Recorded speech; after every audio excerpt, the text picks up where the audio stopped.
Moikka! Halusin vähän vielä jatkaa noista stressihormoneista. Eli silloin, jos meillä on koko ajan se kortisoli korkealla, eli sellainen hätätila päällä meidän kehossa, toisin sanoen, niin silloin meidän kehossa on sellainen tila, niin kuin me koko ajan paettaisiin sitä leijonaa, vaikka me ollaan täällä vaan vaikka lähtemässä lasten kanssa päiväkotiin, mutta myös se tila jää päälle. Eli jos me ei huomioida sen jälkeen, kun tämä stressaava tilanne on ohi, eli kun vaikka päästään ulos siitä ovesta, joka tuntuu välillä loputtomalta, niin sen jälkeen, jos me ei palata sinne kehoon ja rauhalliseen hengitykseen, niin voi olla, että tämä stressitila jää meille krooniseksi päälle. Eli tavallaan me ollaan koko ajan siinä kiireen energiassa, myös silloin, kun meillä ei ole sitä kiirettä. Eli tavallaan niissäkin hetkissä, kun ei ole kiire minnekään, niin on semmoinen sisäinen kiire. Semmoinen tunne, että koko ajan pitäisi tehdä enemmän, koko ajan pitäisi olla ehkä jossain. Vähän sellainen syyllinen olo, ahdistusolo, ajatukset vaan kulkee rallia, kulkee ehkä kehää. Ja se voi olla, että siitä voi ollakin sit vaikea irtautua. Ja sitten kun tämä tila jatkuu viikkoja, kuukausia, jopa vuosia, niin voi olla lopulta, keho voi todellakin lopulta unohtaa, miten levätä, miten nukkua. Ja näinhän mulle on käynyt. Mä oon kärsinyt todella vaikean unettomuusjakson, kun mä en vuoteen nukkunut juuri lainkaan. Eli se mun keho oli silloin niin kuin aivan valtavassa ylivireessä. Mun sydän hakkas, musta tuntui, että mä en pysty edes istumaan alas. Kävin kaiken maailman sydänfilmeissä ja unitutkimuksissa.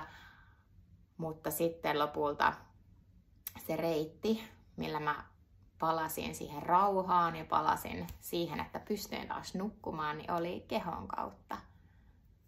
Eli silloin mulla ei ollut mitään rentoutumisen keinoja vielä. Mä olin tuore äiti, mä olin siihen asti elänyt elämää silleen, että mä olin nukkunut silloin, kun mä ehdin. Ja se oli mun prioriteettilistalla jossain ihan alhaalla. Eli kaikki muu oli silloin mulle tärkeämpää. Eli mä oon vähän kantapään kautta oppinut, että se uni on erittäin tärkeää. Palautuminen on erittäin tärkeää. Itsestä huolta pitäminen ja itseen rakastaminen on niin kuin erittäin tärkeää.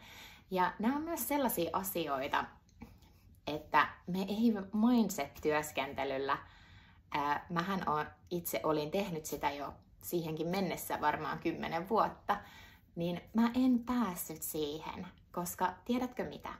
Meidän päässä harhailee päivittäin semmoinen jopa 70 000 ajatusta. Ja näistähän jopa 90% nousee meidän alitajunnasta, eli meidän hermostosta, meidän kehosta. Ja silloin meillä on ehkä se 10% mahdollisuus tällä mindset-työskentelyllä mielen tasolla, ja se loppu tulee kehosta. Eli muutos tapahtuu kehon kautta. Ja sitä mä oon täällä tekemässä. Mä oon suunnitellut nyt aivan ihanaa pienryhmävalmennusta, joka on alkamassa tammikuussa, ja kuulet siitä pian lisää. Ja jos sitä ennen tarvit valmentajan tukea, niin laita ihmeessä viestiä. Täällä mä oon, koska tää on ihan oikeasti mun intohimo. Mä niin monta vuotta etsin niin kuin semmoista helpotusta siihen oloon, kaikkeen siihen ahdistukseen ja siihen rauhattomuuteen. Ja vaikka mä olin joogaopettaja, niin silti läsnäolo oli mulle niin vaikeata, koska silloin kun kehossa on se hätätila, niin läsnäolo ei ole mahdollista. Silloin meiltä menee ohi kaikki se ihana taika, mitä elämässä on, meidän rakkaiden kanssa. Me ei pystytä olemaan yhteydessä. Ja niin kuin kaikki se, mitä mä itse koen, että on elämässä niin kuin kaikista kallisarvoisinta, niin siihen haluan auttaa sua pääsemään. Ihanaa viikonloppua. Toivottavasti saat palautumisen hetkiä ja biosta löydät vielä yhden ihanan somaattisen iltaharjoituksen, minkä saat ihan ilmaiseksi ottaa sieltä käyttöön. Ja toivottavasti teetkin sen useammin kuin kerran.